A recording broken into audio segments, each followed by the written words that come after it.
제가 어렸을 때 주일학교에서 불렀던 찬양인데 갑자기 생각이 났습니다. 나는 왕자다. 하나님 나라에 나는 왕자다. 내가 비록 어릴지라도 나는 왕자다. 아시죠? 0000 나는 공주다. 자매님들이 스스로 부르시기 바랍니다.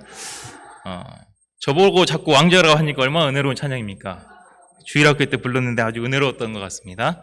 근데 제가 갑자기 뜬금없이 이 찬양을 왜 불렀을까요? 분위기를 전환하려고 불렀을까요? 우리가 어떤 자들인지를 알려주고 시작하기 위해서 불렀습니다. 우리는 하나님의 은혜로 구원받은 자들이죠. 제 종로를 하던 신분에서 하나님 나라의 거룩한 백성이 되었습니다. 더 나아가 하나님은 우리를 택하시고 왕같은 제사장으로 삼아 주셨습니다. 우리는 이 시대의 왕같은 제사장들입니다.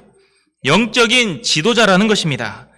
오늘 말씀에서 하나님은 이스라엘 왕들은 어떤 삶을 살아야 하는지를 가르쳐 주십니다. 이는 오늘날 우리가 잘 새겨들어야 할 말씀입니다. 나는 왕이 아닌데요. 나는 서민인데요. 일개 백성인데요. 오늘 말씀은 나와는 맞지 않는 것 같은데요.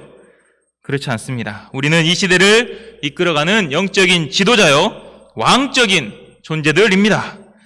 우리가 오늘 말씀을 통해 이 나의 신분에 맞는 삶이 어떤 삶인지를 배우고 하나님이 가르쳐 주시는 이 말씀대로 살아갈 수 있기를 기도합니다. 먼저 하나님은 이 왕이 옆에 두어서는 안 되는 세 가지에 대하여 말씀하십니다. 첫째로 병마를 많이 두어서는 안 됩니다. 16절 함께 읽겠습니다. 16절 시작. 그는 병마를 많이 두지 말 것이요 병마를 많이 얻으려고 그 백성을 애굽으로 돌아가게 하지 말 것이니 이는 여호와께서 너희에게 이르시기를 너희가 이후에는 그 길로 다시 돌아가지 말 것이라 하셨으며, 병마는 당시의 군사력을 상징합니다. 잘 훈련된 기병 부대만 있어도 싸우기도 전에 항복하는 경우가 많았다고 합니다. 그래서 왕에 등극을 했다면 가장 먼저 이 군사력을 강하게 해야 할 것 같습니다. 그래야지 다른 나라가 쉽게 쳐들어오지도 못하고 백성들을 잘 지킬 것 같기 때문입니다. 그런데 하나님은 왜 병마를 많이 두지 말라 이렇게 말씀을 하십니까? 그것은 병마를 많이 두게 되면 이 왕이 군사력을 의지하기 때문입니다. 군사력을 의지한다는 것은 세상의 힘의 논리에 따라 행한다는 것입니다. 내가 힘이 강하면 이기고 내가 힘이 없어 보이면 진다고 생각을 합니다. 또 그렇게 해서 이기면 내가 강해서 이겼다고 교만해집니다.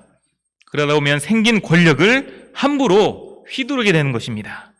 하나님이 세우신 왕은 이런 세상의 논리에 따라서, 힘의 논리에 따라서 행하면 안 됩니다. 그러면 세상의 왕과 다를 바가 없습니다. 하나님이 세우신 왕은 군사력을 의지하는 것이 아니라 하나님만을 의지해야 합니다. 모든 능력은 하나님에게 있기 때문입니다. 고린도후서 10장 4절입니다. 우리의 싸우는 무기는 육신에 속한 것이 아니요 오직 어떤 견고한 진도 무너뜨리는 하나님의 능력이라. 영적인 지도자는 이 하나님의 능력으로 싸워야 되는 것입니다. 그럴 때 어떠한 상황에서도 승리하게 됩니다. 이미 이스라엘은 말과 병거로 무장한 적군들과 맞서 싸워 승리한 경험이 있습니다. 애굽의 수많은 말과 병거들이 쫓아왔지만 하나님께서 홍해에 다 수장시켜 버리셨습니다. 이스라엘 백성들은 병마가 없어도 무사히 홍해를 건너 승리하였습니다. 하나님의 백성들에게 병마의 수는 중요하지 않습니다. 아무리 병마가 많아도 하나님이 한순간에 다 쓸어버리십니다. 이 하나님의 능력을 의지할 때에 하나님께서 진정한 승리를 주십니다. 또한 이 병마를 많이 두지 말라 하신 이유는 애굽으로 돌아갈 수 있기 때문입니다. 당시 최고의 말은 애굽산 말이었습니다.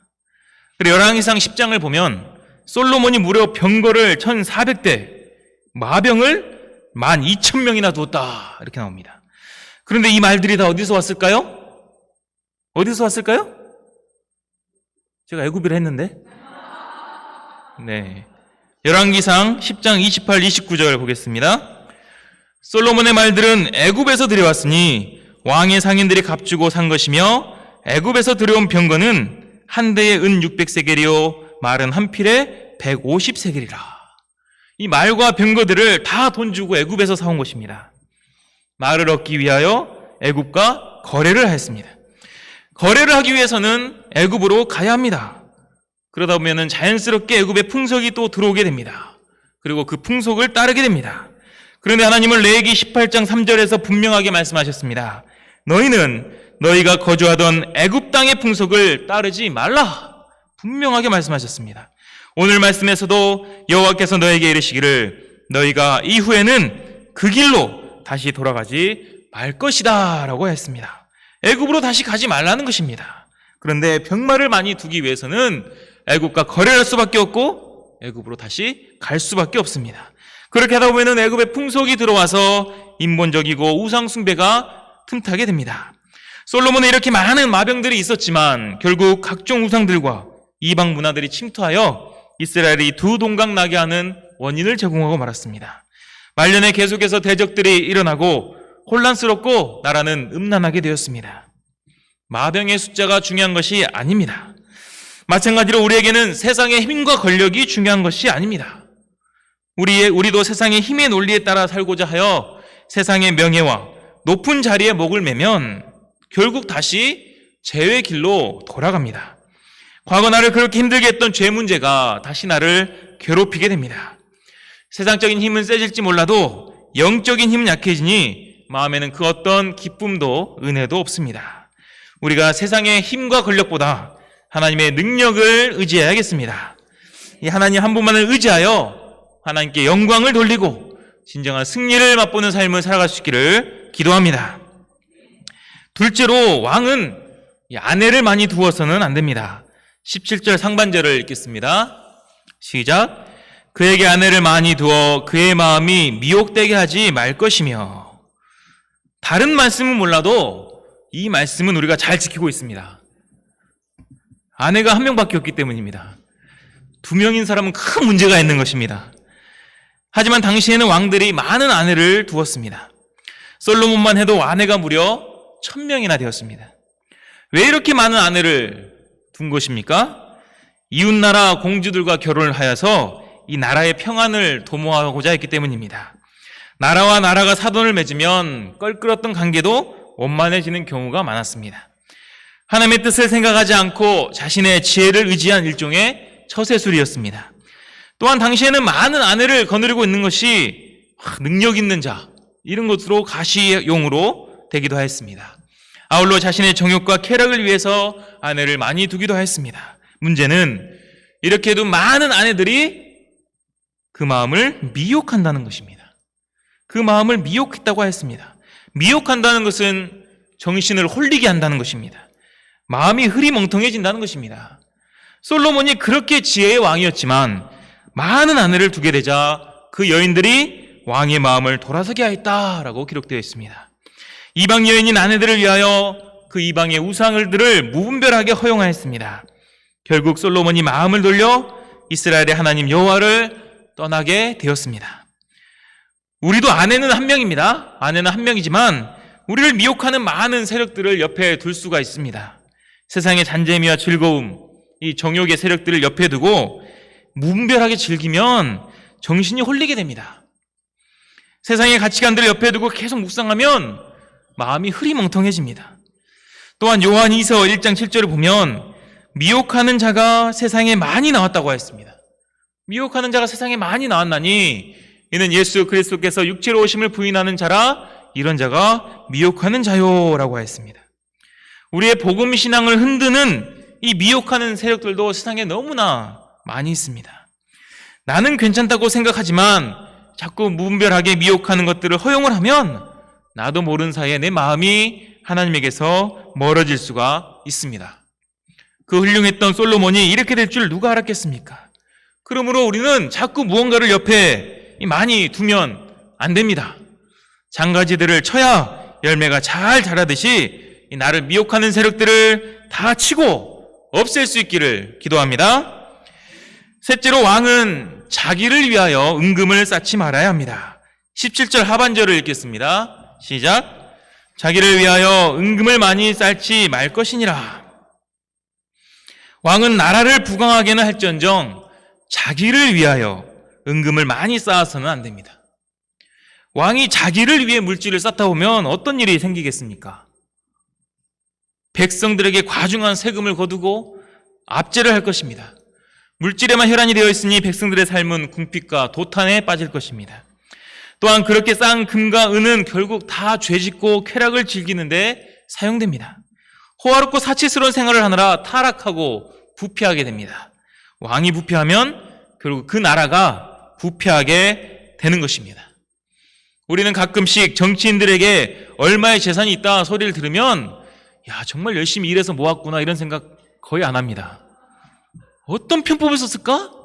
어떤 부정한 일을 했을까를 먼저 생각을 하죠. 지난주에도 한 후보가 재산을 축소해서 신고했다 해서 논란이 일었습니다. 그 후보의 재산이 256억인데 230 얼마로 신고를 한 것입니다.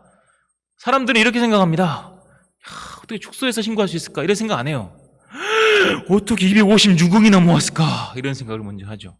정치인들이 돈이 많으면 본이 되지 않습니다. 우리 마음에는 반발심만 일어납니다.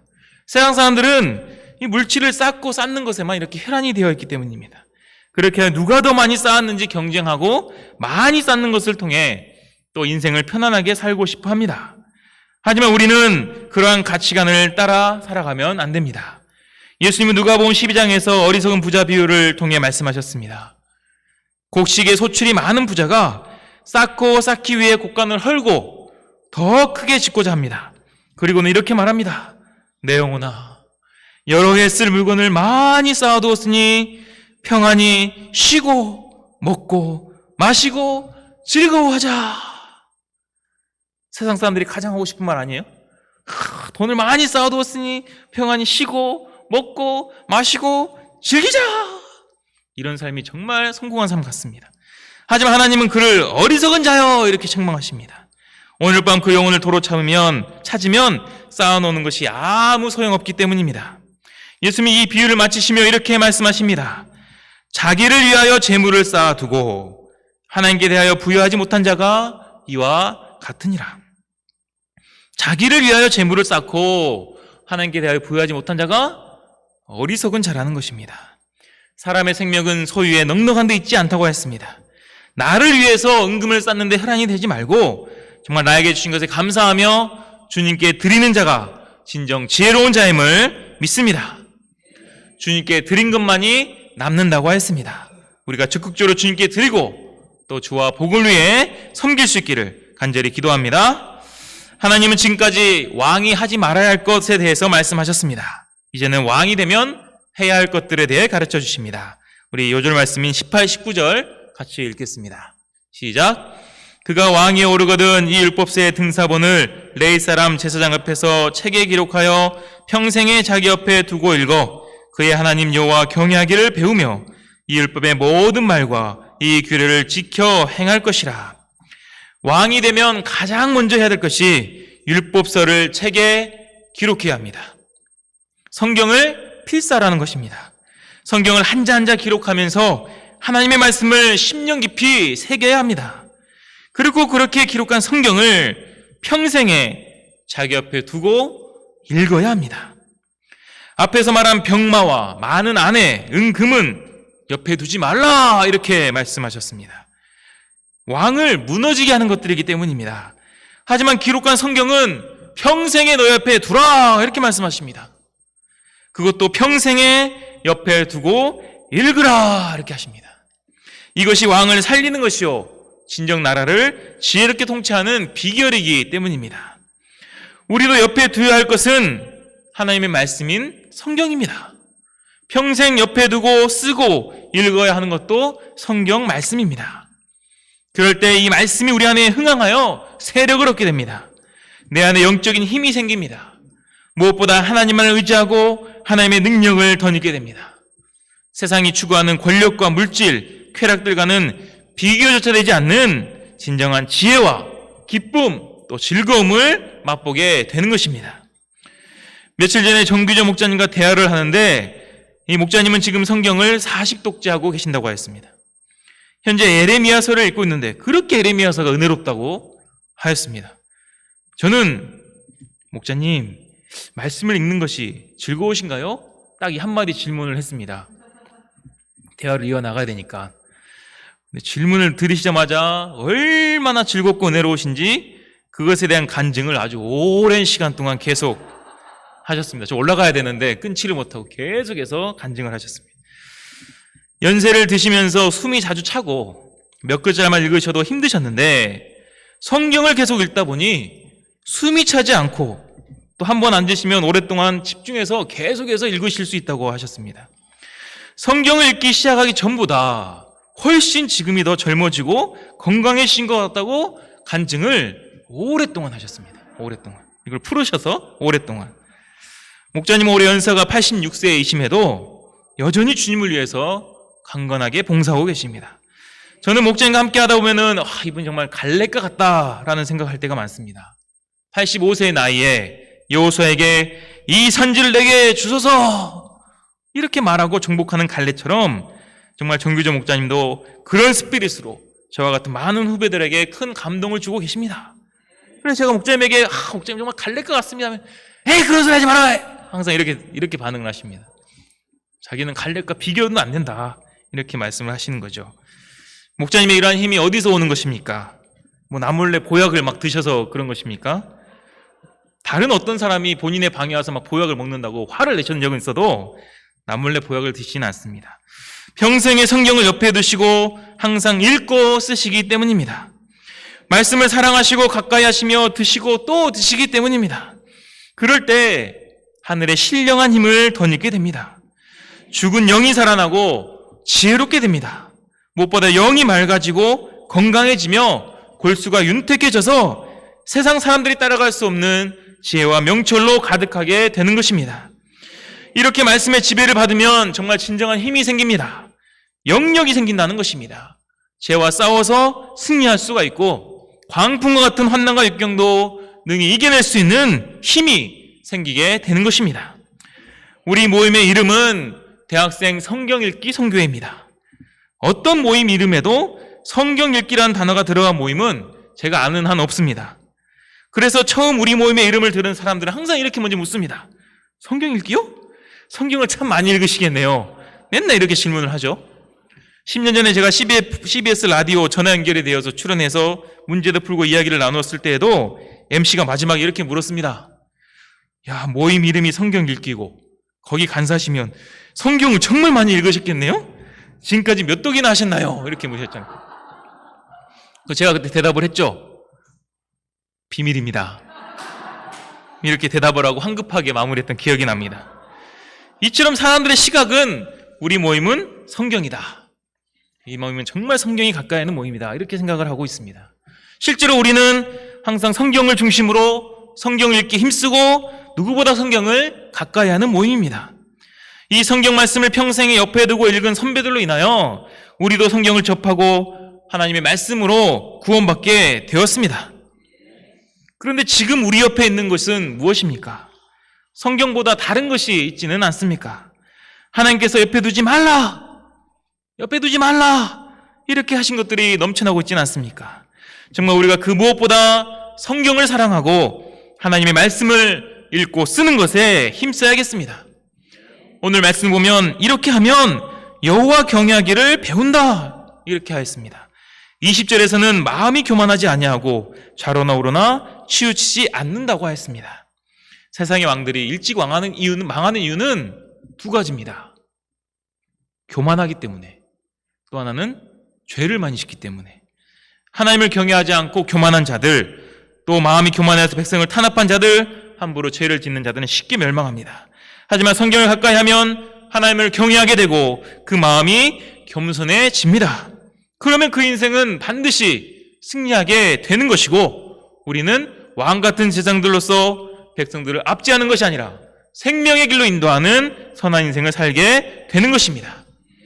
뿐만 아니라 하나님은 축복까지도 약속하십니다. 우리 20절을 함께 읽겠습니다. 20절 시작. 그리하면 그의 마음이 그의 형제 위에 교만하지 아니하고 이 명령에서 떠나 좌로나 우로나 치우치지 아니하리니 이스라엘 중에서 그와 그의 자손이 왕위에 있는 날이 장구하리라. 왕위에 있는 날이 장구하리라.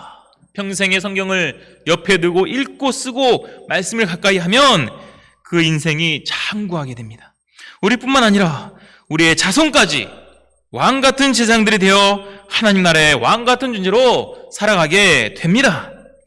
하나님께서 우리에게 말씀을 평생 옆에 두고 읽으라 이렇게 하신 것은 우리를 축복하시기 위함입니다. 이 진리를 모르는 불신자들이야 이런 하나님의 방향이 속박 같아 보이고 족쇄로 보이겠지만 우리 믿는 자들에게는 하나님의 말씀이 우리 발의 등이요 우리가 가는 길에 비침을 알고 있습니다. 하나님께서 나를 축복하시고자 말씀을 가까이 하라 이렇게 하시는 말씀인 것도 우리는 굳게 믿고 있습니다. 우리가 그 무엇보다 이 하나님의 말씀을 가까이 해야겠습니다. 말씀을 읽고 쓰며 하나님의 말씀 항상 마음에 새겨야겠습니다. 그래야 우리의 영혼이 은택해지고 진정한 기쁨과 즐거움이 넘쳐날 수 있기를 기도합니다. 결론입니다. 말씀을 시작하면서 부른 찬양, 그 찬양의 뒷부분은 이렇게 이어집니다. 죄송합니다. 계속 불러서. 내 앞을 가로막는 자 모두 다 물리치리라. 이 세상을 앞장서가는 나는 왕, 나는 왕, 나는 왕자다. 이렇게 이어지죠. 어렸을 때는 못 모르고 들었는데 가사를 한번 생각해 보세요. 진짜 영적입니다. 내 앞을 가로막는 자 다 물리친다. 나는 이 세상을 앞장서가는 왕자다. 공주로 안 하니까 안 알아듣시는구나. 공주로 한번 불러드릴까요? 네. 우리는 이 세상을 앞장서가는 영적인 지도자들입니다. 정말 왕 같은 존재들입니다. 사탄은 자꾸 우리 앞에 세상 권력과 미혹하는 세력들, 물질주의 등으로 가로막습니다. 하지만 우리가 이런 것들을 성령의 능력으로 다 물리쳐야겠습니다. 오직 평생 동안 하나님의 말씀을 가까이 하고 읽고 쓰며 마음에 새겨 하나님을 경외하기에 힘쓸 수 있기를 기도합니다. 그래야 죄악된 이 시대를 밝히는 진정한 영적 지도자들로 살아갈 수 있기를 간절하게 기도합니다. 기도하겠습니다. 하나님 아버지, 이 말씀을 통하여서 우리가 평생 옆에 두고 읽어야 되는 하나님의 말씀이 얼마나 중요한지를 가르쳐 주심에 감사합니다. 사탄과 세상의 세력들은 자꾸 우리 곁에 이 권력에 대한 욕심과 물질에 대한 탐심과 또 우리를 미혹하는 세상 쾌락들을 자꾸 쌓아두도록 우리를 송사합니다. 세상 사람들은 그런 것들을 많이 쌓아두는 것이 성공이라고 또 알고 노력하고 있습니다. 하지만 우리는 하나님의 말씀을 옆에 두고 평생 읽고 쓰며 이 말씀을 가까이 하는 것이 진정 승리의 삶이요 진정 축복을 받는 길임을 알고 있습니다. 우리 곁에 헛된 것들이 쌓여 있다면 회개하고 다 치워버리고 오직 하나님의 말씀을 옆에 두고 말씀을 가까이 하며 말씀의 능력으로 승리하는 삶 살 수 있도록 도와주시기를 간절하게 기도합니다. 감사하며 예수님의 이름으로 기도합니다. 아멘.